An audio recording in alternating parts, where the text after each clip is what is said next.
Hey everyone, it's Suey here. Today is going to be a little informal writing update chit chat like I've done a few times in the past.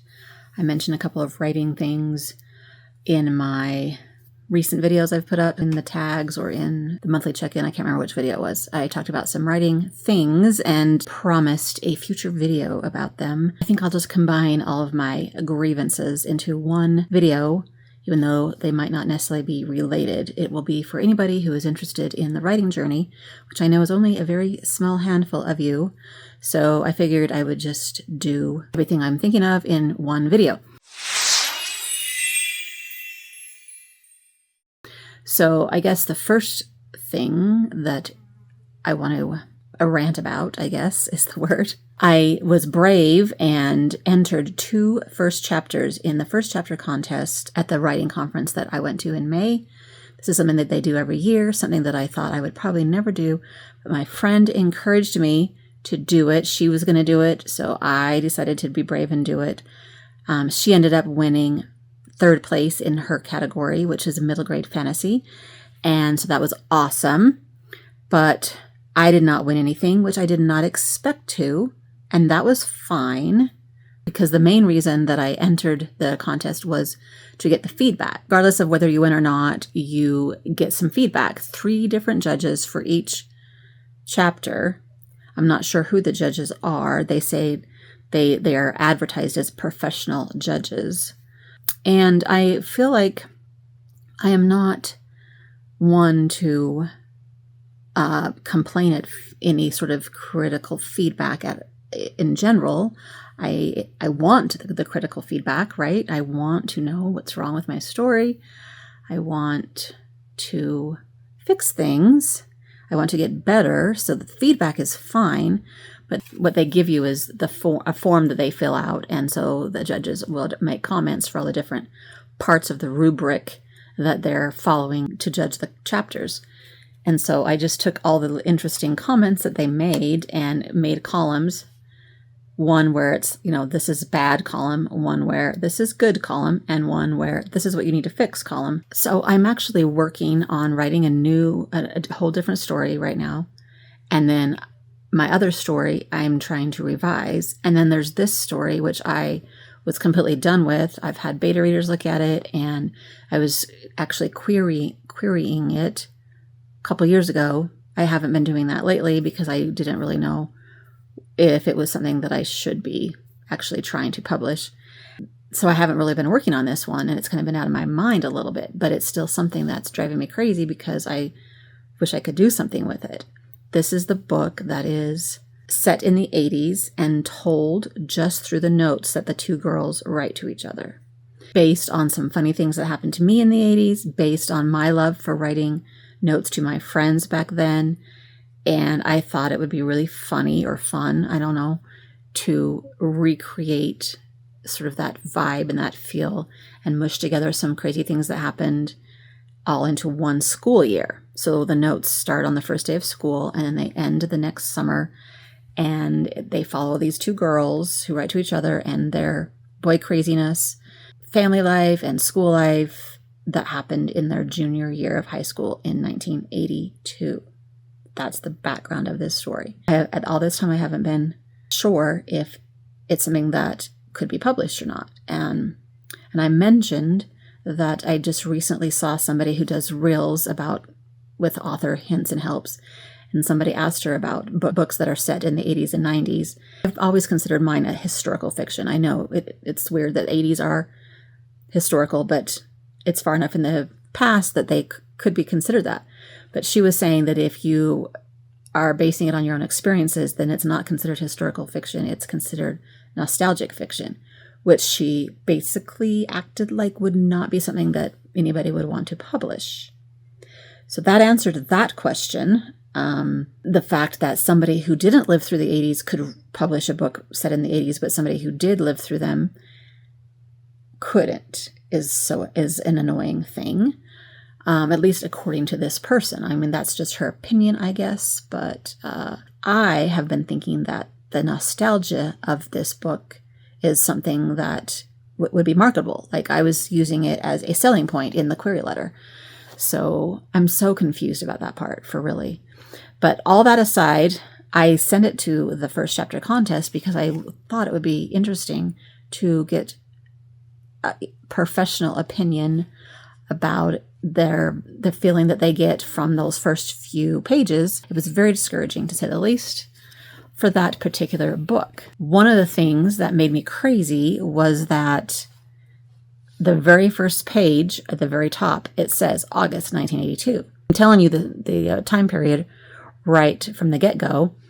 And one of the judges must have totally missed that because they basically said that that I shouldn't be using old-fashioned slang. I should be figuring out what slang people are using this day and age and update my book. And I was like, well, so the reason I'm using 80s slang is because it's, in the 80s, but, obviously she totally missed the setting.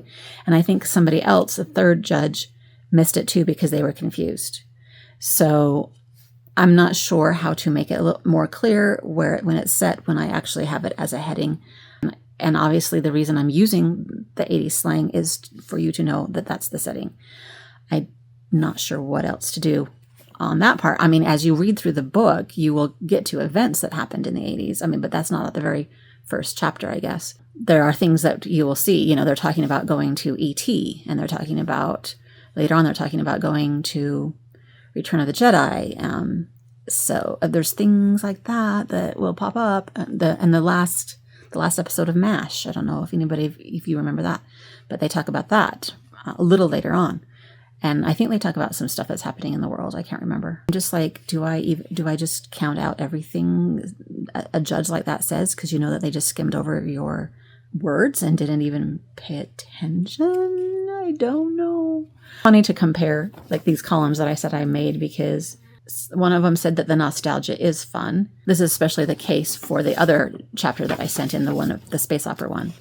But the feedback is totally conflicting. Like, so one judge will say, hey, there's not, these words are so cliche. And then the other one is like, oh, these words are great. The word choice is awesome. And so there's a lot of conflicting feedback like that, which I don't know what are you supposed to do when it's completely and totally conflicting, where one judge says, hey, this is great. And one judge says, hey, this is terrible. So I'm just looking at these and I don't know if you think this is funny to know about, but one of my characters in the book is named Jace, and they were annoyed because they didn't think anybody would be named Jace in the 80s.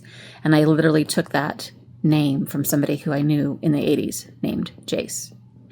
This person said that the voice of the chapter is lacking, which is one of the biggest compliments I've actually received on this book and with other people who've read it, is that it has really, really awesome voice. And then one other judge did say it had strong character voice and that the voice is so fun. One of them said, there is a reason why people do not write books with this letter format. And I'm thinking, there are some really, really, really popular books in letter format.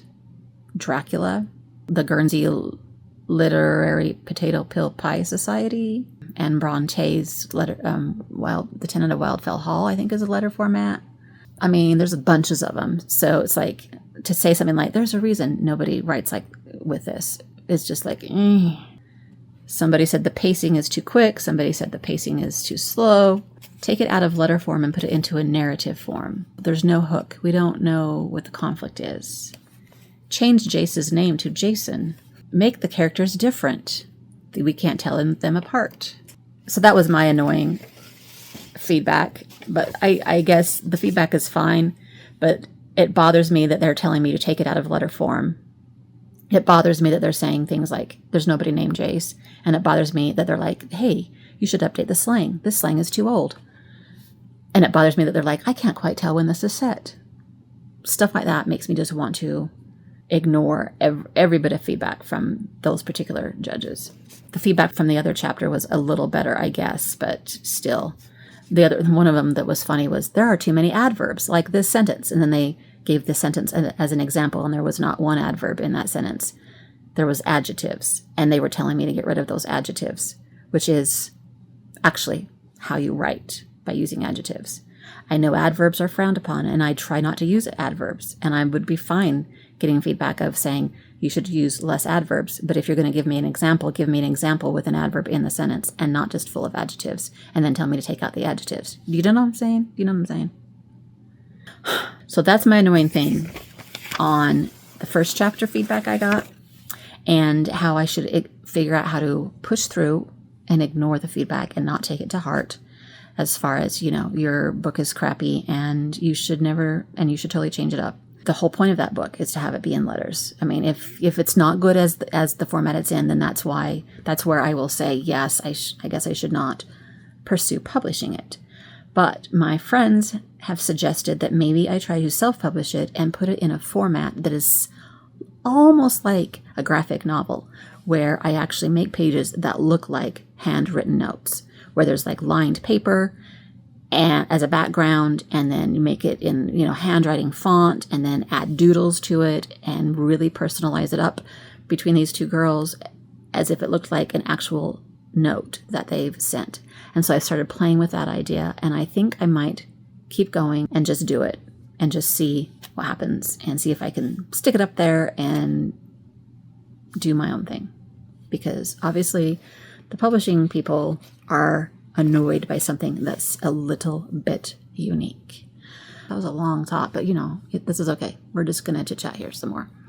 My other thing that was interesting is I read a book by a lady who was at the conference who I know is really, really big in self-publishing romance novels, which I feel like a lot of authors who make it big in self-publishing do write romance novels, and they write series that connects all those books together. Like they're writing the love stories of all the brothers, or they're writing the love stories of all the friends, or they're writing the love stories of all the people in the small town or whatever, which I find quaint and fun. So I picked up this lady's book that was there for sale. I've not read any of her books before, and I was just curious to see, what her writing was like, and I found it to just not be that great. And she is huge, in the romance self-publishing world, and it made me think, well, so do you really not have to be that great of a writer to make it big in some niches of this world? Do you know what I mean? And those books all follow a formula that make it seem like every single one of them is very, very similar. And people eat it up. People love it. People buy it like crazy. It's frustrating to me because I'm trying so hard to do something different, to, find my own little writing style, I guess. And I feel like it's mostly crappy, and like it's really hard to keep pushing through and have faith in yourself that you can do this and that you actually have some sort of ability when you see other people that are succeeding who you feel like you could do every bit as good as them, but you're just not writing in this formulaic romance world. Do you know what I mean? It's just really frustrating. So that's my other rant and my other beef there, my other frustration, that I'm not sure where I can fit in here, because I don't think I stand out enough to get traditionally published. And I don't think my books are fitting this formula to get self-published. So there's the frustration. I think those were the two things that I mentioned, maybe wanting to talk about. I just wondered what you all think about it. This self-publishing world where all these books kind of are similar and the same, but people love them. There's like this huge demand and audience for them. And could something that's not like that be self-published? Could something that's a little bit different be self-published? Can YA books be self-published? Are kids out there finding ebooks on Amazon? I don't know. And is it okay to try and do something that's a little bit different? And if people look at it and tell you, this is too weird, do I ignore them and just do it anyway and do my own thing and see what happens? In the meantime, I'm trying to work on this new story. It's a rom-com with a little bit older characters and set in across Europe. They're traveling. There's like a road trip. It's a road trip rom-com in Europe. And I feel like it could be really, really fun. I'm trying to make it very lighthearted and very fun. And the discouragement on that is real too. So, like, I get going, I get excited, and then all of a sudden I realize, why am I even trying? And I'm running out of time. publishing takes forever, and I am running out of time, so I cannot mess around anymore. And if I want to do this, then I got to do it. I got to stop messing around. I got to stop thinking about it. I got to stop wallowing in all this self-doubt. And I just got to do it if I'm going to do it, because, there's this time issue. Anyway, those are my thoughts about writing right now. Thank you so much if you watched all the way through, and if you are finding it interesting to learn about the struggles of an unpublished writer and somebody who wants to try and show off their books and stories and might not ever get to do it. I appreciate you hanging out and listening to my frustrations. Until next time, happy reading and writing. Bye.